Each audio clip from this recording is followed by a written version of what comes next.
Salut les Magizozo, comment ça va? Alors aujourd'hui on se retrouve pour une nouvelle vidéo DIY parce que j'ai créé mon propre perchoir à poulet. Et ouais. C'est un objet qu'on voit apparaître dans le bureau de Dumbledore, donc où Fumsec se pose. J'ai pas fait exactement le même mais je me suis beaucoup inspiré. Le plus proche possible, mais vous verrez j'ai apporté quelques modifications que vous allez pouvoir découvrir ça dans la suite de la vidéo. J'espère que ça va vous plaire.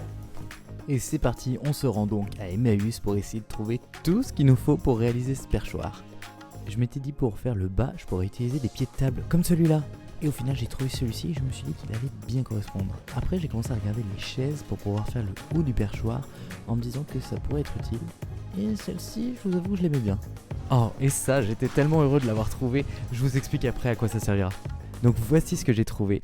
Donc j'ai commencé par désosser la chaise pour vraiment avoir tous les bouts de bois différents et voir comment je vais pouvoir construire.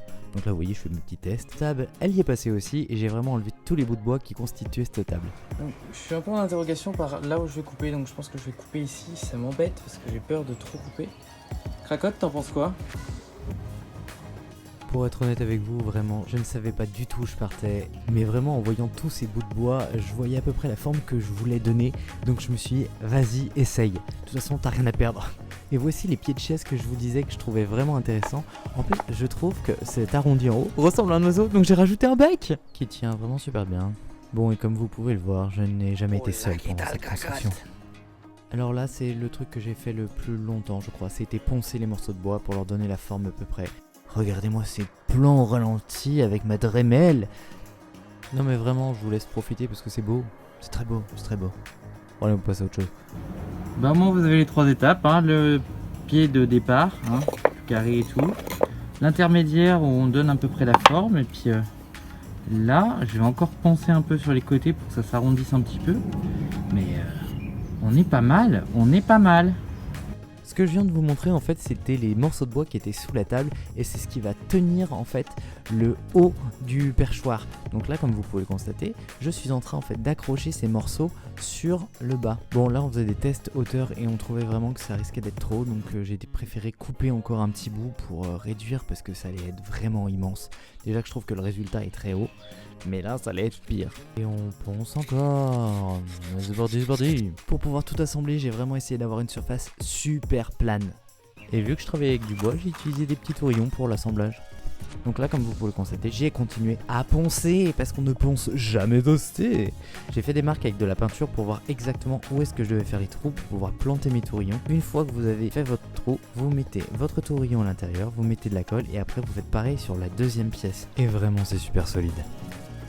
J'ai donc continué à travailler les parties hautes du perchoir en ponçant. Et oui, comme d'habitude, cette vidéo est sponsorisée par Le Ponçoir. Évidemment, c'est une blague, aucun sponsor. Donc si vous me voyez avec un masque, c'est parce que quand on ponce, hein, ça en met de partout et j'en pouvais plus de respirer de la sciure comme ça. Si vous me voyez tout rangé, c'est parce qu'il s'était mis à pleuvoir. Donc en fait, j'ai dû me mettre à l'abri pour l'assemblage du pied. Bon, à partir de là, j'ai eu un petit peu d'aide parce que comme vous pouvez le constater, il y a un disque. Ce disque va faire la jonction entre la partie basse et la partie haute du perchoir. Sauf qu'il va devoir avoir beaucoup de poids et maintenir beaucoup de poids. Donc il fallait qu'on trouve la meilleure solution pour attacher en fait le haut du perchoir sans qu'il y ait des risques que ça chute. On a donc travaillé le bout de bois pour qu'il épouse le plus la forme du disque. Et une fois que c'était bon, on n'avait plus qu'à fixer le bout de bois sur le disque. Bon, et là vous allez voir à quoi servait cette assiette en doré. Et oui, c'est le réceptacle qui sert à récupérer les cendres du phénix quand il s'embrase. Bon, ce jour-là, on était vraiment bien lancé, donc en fait, on a continué à travailler les bouts de bois et cette fois-ci, on s'était attaqué sur la partie haute du perchoir. Et j'ai poncé comme jamais. À ce moment-là, vous pouvez pas savoir comme j'étais fier parce que c'était vraiment en train de prendre forme. Au final, cette partie, elle tenait pas encore assez, donc j'ai rajouté de la colle à bois pour vraiment fixer les deux parties de bois. Et la partie qui est la plus importante va commencer, c'est-à-dire l'installation de l'assiette, enfin du réceptacle à cendre, sur ces deux bouts de bois. En plus de la colle à bois, j'ai mis de la pâte à bois pour vraiment pouvoir lisser et enlever toutes les aspérités qu'il y aurait pu avoir. Bon, bah là, vous avez deviné, hein, je suis en train de poncer pour équilibrer, hein, que ce soit droit, donc j'ai poncé. J'ai encore poncé. Je vous avais dit que j'avais poncé ou pas? Et voici le moment tant attendu que je voulais vraiment, c'est la fixation de l'assiette. Donc j'ai creusé un peu mes bouts de bois, j'ai essayé de rajouter les parties que j'allais mettre au-dessus. Et là ça a été un peu du freestyle total, parce que clairement je savais pas ce que je faisais, mais dans ma tête c'était très clair. Donc vous l'expliquer, un peu plus compliqué.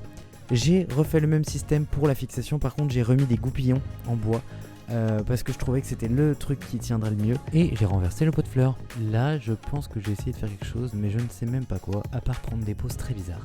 Non, en vrai j'étais en train de fixer le haut du perchoir que j'avais un peu cassé. Donc j'avais essayé d'augmenter la taille du bois avec le pistolet à colle. Et devinez quoi, ça n'a absolument pas marché.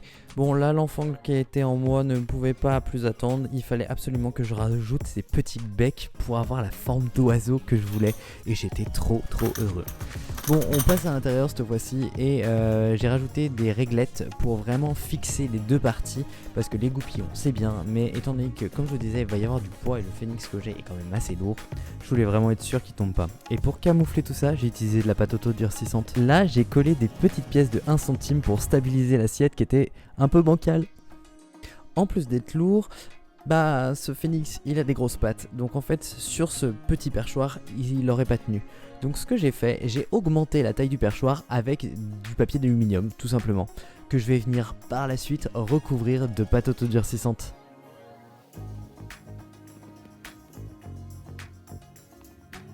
Et une fois que c'est prêt, on fait en sorte que ça bouge pas et que ça tienne, donc pistolet au colle, à fond. Et on y va, on n'a pas peur de la quantité. Là, j'ai aplati ma pâte autodurcissante pour pouvoir l'étaler autour de l'aluminium. Je voulais pas que ce soit trop fin non plus, étant donné que si je pouvais gagner encore un peu d'épaisseur, c'était parfait. Donc une fois que j'avais la taille à peu près que je voulais, à peu près 5 mm, je l'ai mis autour du perchoir, pour camoufler un peu toutes les imperfections et les jeux qu'il y avait entre les différents bouts de bois. Là, c'est des petites équerres que j'ai rajoutées au niveau du cercle qui faisait la jonction pour être sûr que ça bouge pas, parce qu'il y avait encore un petit mouvement et je voulais vraiment pas que ça bouge. Et donc là, j'ai encore poncé. Et j'ai poncé. Mais j'étais content parce que ça devait être la dernière session ponçage. Vraiment, il fallait que j'enlève tout le vernis et toutes les anciennes couches de peinture de tous les bois, parce que j'allais vraiment passer à la vraie peinture. Donc je l'ai fait en plusieurs jours, en plusieurs fois. Et après quelques heures, de mes narines sortaient du plâtre. Bon alors là je le laisse sécher pendant que je l'ai un peu humidifié.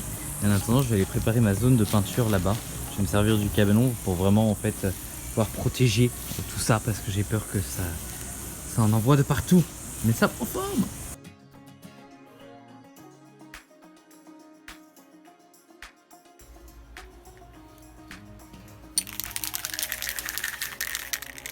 Je suis trop deg. Je vous ai filmé quand j'étais en train de bomber et ça a pas marché.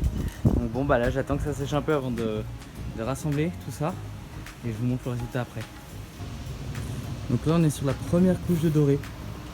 Ah bah la peinture ça change tout hein. Toutes les différences de bois et tout, ça a tout disparu. Oh, je suis trop content du résultat.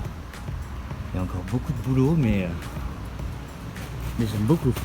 J'ai cherché pendant longtemps comment obtenir un doré vieilli et au final on m'a conseillé d'utiliser du bitume de Judée. Donc ça se mélange avec un autre produit et je viens seulement d'oublier le nom. Ah si, de l'essence de térébétine, térébéfine, je sais pas. Et après vous avez juste à l'appliquer et en séchant ça vous donne un aspect vieilli qui est juste fantastique. Et j'ai donc continué à en appliquer partout pour vraiment casser cet aspect uniforme qu'avait donné la peinture dorée. Vraiment j'étais bluffé par le résultat parce que ça a vraiment vieilli la pièce comme je voulais. Et coucou toi. Voici le résultat. Par contre le bois a travaillé et au final le perchoir s'est écarté. Et ici je trouvais qu'il manquait quelque chose. Pour boucher le trou de l'écartement, j'ai utilisé un joint en silicone en transparent, comme ça me permettait de pouvoir travailler vraiment la matière comme je voulais et que ça se voit pas trop. Et je trouvais vraiment qu'il y avait un vide, donc je me suis dit tiens, je vais mettre une demi-sphère en bas que je vais rebomber. Et ben c'est reparti, hein, on y retourne. On change pas la recette, hein. Papier d'aluminium et pâte autodurcissante et c'est parti. L'avantage encore une fois c'est qu'on peut vraiment bien travailler la matière. Et en allant chez Action, je suis tombé sur ça, ce bougeoir, et je me suis dit si j'arrache les plumes, je vais pouvoir en faire quelque chose. Vous allez voir. Ça va me permettre de camoufler les imperfections, d'habiller un peu le haut du perchoir et en plus de donner un aspect comme quoi l'assiette repose sur les plumes. Bon, après tout ça, il fallait au moins une bonne séance de nettoyage. J'ai fixé les plumes directement au pistolet à colle.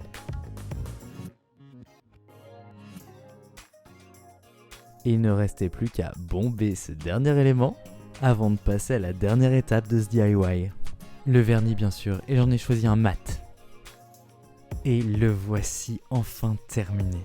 Le perchoir de fume sec. Le perchoir du phénix, inspiré directement du perchoir de Dumbledore. Regardez-le comme il est beau, qui trône sur son perchoir.